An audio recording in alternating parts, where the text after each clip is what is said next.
Hello, my name's Sue, and today I'm going to tell you a story called The Magic Paintbrush.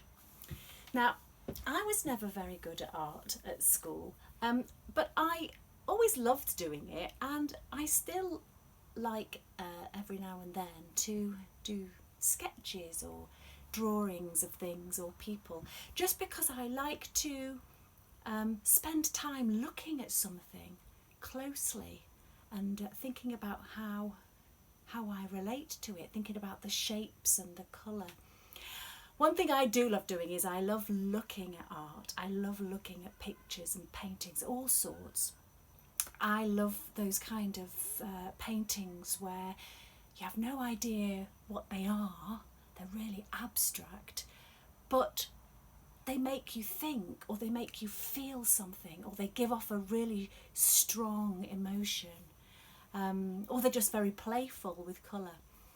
I also really like looking at pictures where you can sort of tell what they are meant to be, but the impression of them is more important than being realistic. So you might see a picture of a field, but it's all done with interesting dots or dashes, and it gives off a heat, or it gives off a sense of almost vibrating, a sense of excitement or a sense of sadness. And I also really like those paintings and portraits of things and people where they look incredibly real. They're drawn in such detail that you actually feel as though you could sort of reach out and touch them and they'd be real. Like an apple you could go and take out of a picture and it would be a real apple. Well, the story that I'm going to tell you today is about a girl called Shen, and she gets hold of a magic paintbrush. And it's magic because it doesn't just make things seem real when she paints them. It makes them become real. And we will find out what she does with that particular magic. Now, the story is by someone I'm sure you will have heard of, called Juliet Donaldson, and she's written loads of great stories, hasn't she? A Squash and a Squeeze, Snail and the Whale, The Gruffalo, The Gruffalo's Child, Stickman. She used to be a songwriter, and she used to write musicals as well before she became a children's writer. So she writes fantastic rhymes. The Magic Paintbrush. Go and catch some shrimps, Shen. Go and catch some fish. Go and gather oysters to fill our empty dish. Shen sits on the seashore. A stick is in her hand. She sits there drawing pictures in the sand. She draws a flower, a flying fish. She draws a boat at sea, a hen, a hare, a dancing dog, a weeping willow tree. The waves roll in and wash away her drawings in the sand. But on the rock there sits a man. A brush is in his hand. He looks around. He calls to Shen. Come here, he whispers. Shh. We don't want everyone to know about this magic brush. He slips the brush into her hand and tells her to be sure never to paint for wealthy folk, but only for the poor. Did you catch some shrimps, Shen? Did you catch some fish? Did you gather oysters to fill our empty dish? No shrimps, no fish, no oysters. Shen laughs and runs inside. She paints a pot, then stands and waits until the paint is dried. The paint dries on the paper. The painting of the pot is not a painting anymore, but real and steaming hot. The pot is full of shrimps, Shen. The pot is full of fish. The pot is full of oysters to fill our empty dish. The village folk all get to hear.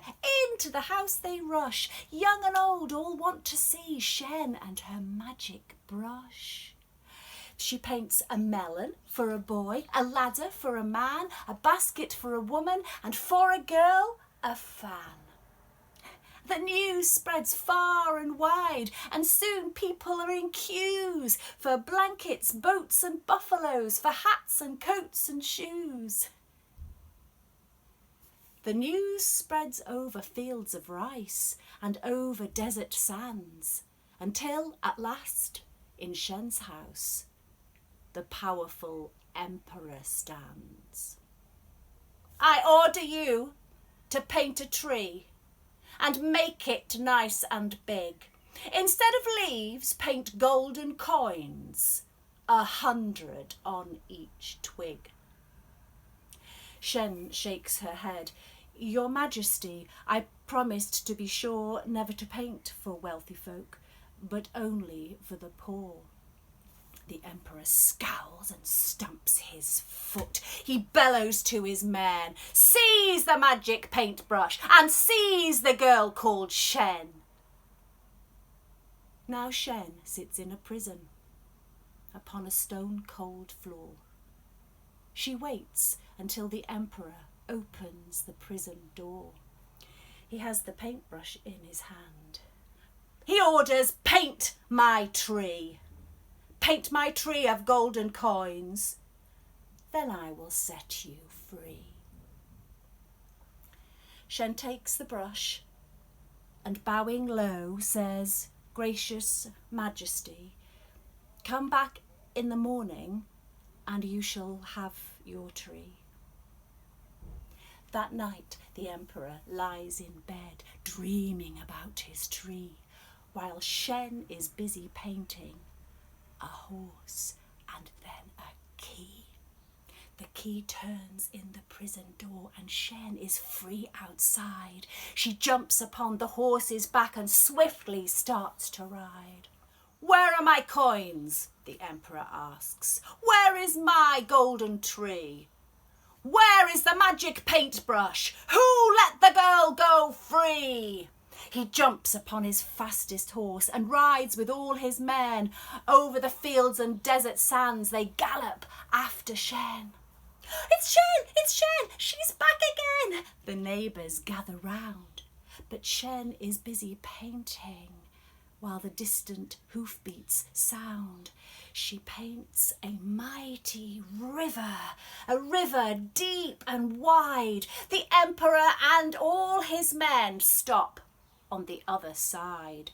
The emperor scowls and stamps his foot. He shakes his fist at Shen. I'll swim across your river and so will all my men. But Shen is busy painting a beast with scales and claws. Its scarlet wings are open wide and flames curl from its jaws. My dragon needs a tail, she says. And then it will be real, yes. Then it will be roaring and ready for a meal. Now shall I paint that tail, she asks, or would you rather go? She dips her paintbrush in the pot. The emperor cries out, no!